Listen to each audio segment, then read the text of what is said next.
Welcome to This Explainer. Today, we are taking a really fascinating journey from the world of marketing physical, concrete objects to mastering the incredibly nuanced art of selling the invisible. You know, if you look at the economic history of most developing and developed nations, there's been this massive shift from agriculture and industry straight into the services sector. It's basically the powerhouse of the modern economy. But, as you'll see, marketing something you can't actually put in a box requires a completely different playbook. Okay, let's dive into this by challenging a basic assumption. Think about how you market a bar of soap, or maybe a car.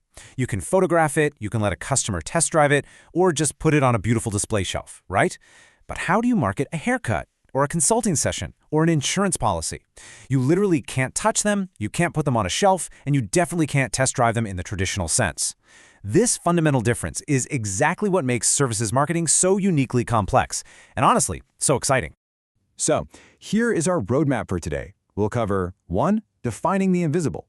2. Products versus services. 3. The 4 unique challenges. 4. Classifying service spectrums. And finally, 5. The 7 Ps framework.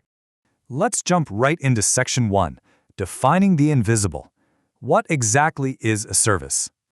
To put it simply, while a product is a physical object or a device, a service is more like a deed, a performance, or an effort. It's a separately identifiable, essentially intangible activity that satisfies a want. Think about the services offered by UrbanClap, the State Bank of India, or the healthcare provided by a hospital. These aren't things you can hold in your hands. They're personalized, custom-made actions performed specifically for you, the customer. But it's really vital to remember that products and services don't just exist in total isolation. They're actually deeply interdependent. Many manufactured goods rely heavily on product support services. For example, a manufacturer of white goods like a refrigerator has to provide excellent after-sales service. Car manufacturers offer warranties and maintenance contracts. Even pharmaceutical companies provide services by educating consumers on how to use their medicines. The physical product often desperately needs that invisible service to actually succeed in the market. Moving on to Section 2, Products versus Services, and their core differences. The textbook differences here are pretty stark. Products are tangible and homogeneous, meaning every single bar of a specific brand of soap is completely identical, and they can be stored in a warehouse, returned, or resold. Services, they are the exact opposite. They're intangible, they're heterogeneous, meaning no two service experiences are exactly alike, and most crucially, a service perishes immediately. Once it's consumed, its utility is destroyed. I mean, you can't return a bad haircut, right? And you certainly can't stock up on yesterday's unused airline seats. Which brings us to Section 3, the 4 unique challenges of marketing the invisible. Now, what's really interesting about this slide is how intangibility completely disrupts traditional marketing tactics.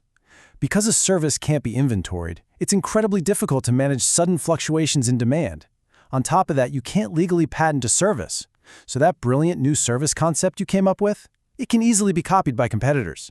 And because you can't physically display it or give out a free sample, figuring out how to price it and communicate its quality to a customer before they buy is a massive, massive challenge. Challenge number 2 is heterogeneity. A service is a performance rendered by people, and, well, people differ in their performance from day to day. Our source material gives us brilliant, relatable example of a restaurant serving a masala dosa. One customer might want it extra crispy with sambar, while the very next customer wants it soft with coconut chutney. The cook and the server have to adapt every single time. Service quality is highly dependent on uncontrollable factors, employee moods, and the unique, real-time demands of the individual customer. The third challenge is inseparability. With a tangible product, production is totally separate from consumption. A car is made in a factory, shipped out, and then bought months later. But in services, production and consumption happen simultaneously. If you're getting medical advice or a haircut, you, the customer, are actually right there, participating in and affecting the transaction as it happens. This means mass production of a service is pretty much impossible, and operations usually have to be heavily decentralized. And our fourth major challenge is perishability. Let's look at this table. If you own a hotel in Shimla, you might see huge demand during the summer and very low demand in the winter, but you have the exact same number of rooms to sell all year round.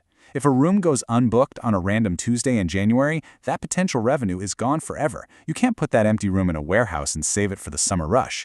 It makes synchronizing supply and demand incredibly difficult. Section 4. Classifying service spectrums. Let's look at why not all services are created equal. Because the scope of services encompasses such a massive range of activities, from your local mechanic to a global bank, we simply can't treat them all the same. We have to categorize them to manage them strategically. Selling an automated service requires a totally different strategy than selling a human-centric one. For instance, is the service equipment-based, like an automatic car wash? Or is it people-based, like accounting? Does it require the client's physical presence, like surgery?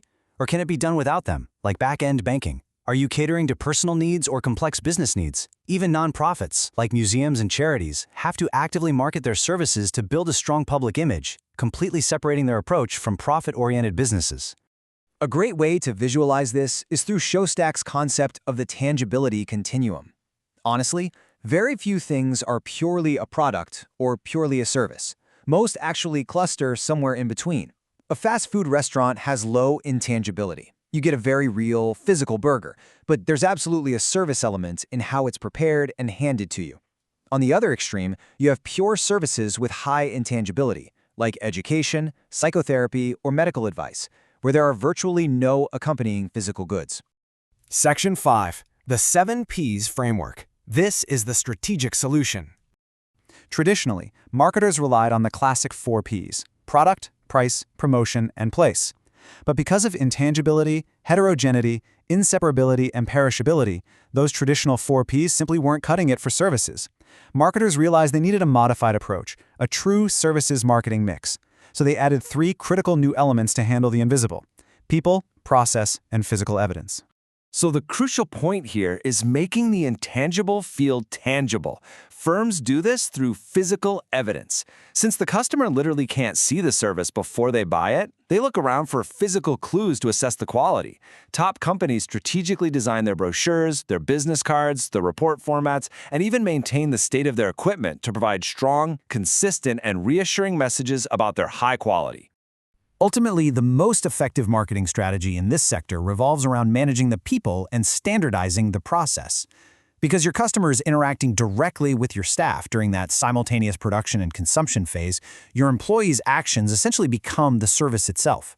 By meticulously training your people and carefully standardizing your delivery processes as much as possible, you can combat that heterogeneity we talked about and ensure a reliable, high-quality performance every single time. We've seen just how complex it is to market an invisible performance and how absolutely vital human interaction is to overcoming heterogeneity and inseparability. Which leaves us with this final thought. As our world leans heavier and heavier into automation and artificial intelligence, will the empathy, adaptability, and uniquely human element of services eventually become a brand's single most valuable, uncopyable asset? Thank you for joining me on this explainer, and I hope this changes how you see the invisible economy around you.